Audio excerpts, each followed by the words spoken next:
Question number 2. ఉపాధ్యాయుల సాధికారతకు వారి ప్రతిభా పాఠవాలకు మధ్య ఎలాంటి సంబంధం ఉంటుంది?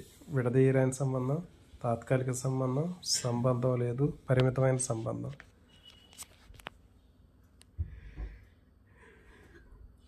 దీనికి సరైన సమాధానం ఆప్షన్ ఏ, విడదీయరాని సంబంధం. Question number 3. విద్యార్థి అభ్యసన సమర్థతకు ఉపాధ్యాయుడు బోధనాభ్యసన ప్రక్రియలు ఏమి వినియోగించాలి? పాత పద్ధతులు, సాంప్రదాయ పద్ధతులు, నూతన వరబడి, ఉపాధ్యాయుని ఇష్టము.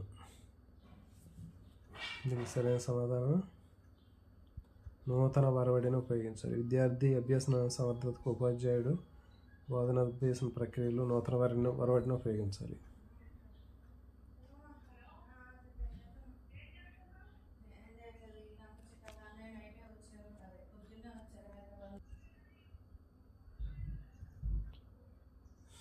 Next question number 4.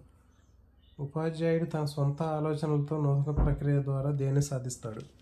విద్యార్థుల హాజరు, బోధనా లక్ష్యము, విద్యార్థుల ప్రవర్తన, ఉపాధ్యాయుల జీతం.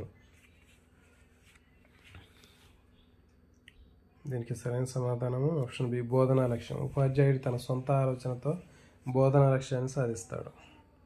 Question number 5. సాధికారత అనేది దేనికి సంబంధించిన భావన? ఒక పాఠశాలకు మాత్రమే, ఒక ఉపాధ్యాయుడికి మాత్రమే, ఒక పరిస్థితికి మాత్రమే, సార్వజనీన భావన.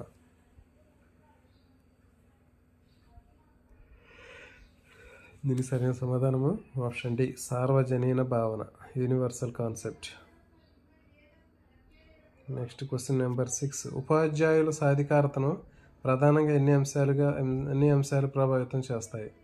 2, 3, 4, 5.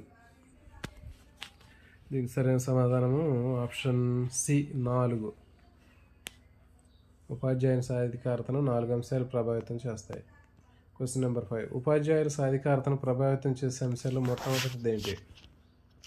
విద్యా ప్రణాళిక మౌలిక లక్ష్యాలు, విద్యార్థుల ఉపలబ్ధి మూల్యాంకనము, ఆప్షన్ సి ఉపాధ్యాయుల రూపచిత్రము, ఆప్షన్ డి వృత్తిపూర్వ శిక్షణ. దీనికి సరైన సమాధానము ఆప్షన్ సి ఉపాధ్యాయుని రూపచిత్రము. Question number 8. ఉపాధ్యాయులతో వృత్తిపరమైన బాధ్యతలను పెంపొందించడానికి ఏమి తోడ్పడుతుంది? ఉపాధ్యాయుల్లో వృత్తిపరమైన బాధ్యతను పెంపొందించడానికి తోడ్పడేది వృత్తిపూర్వ శిక్షణ, అనుభవము, తల్లిదండ్రుల సహకారము, ప్రధాన ఉపాధ్యాయుని సూచనలు. దీనికి సరైన సమాధానము వృత్తిపూర్వక శిక్షణ.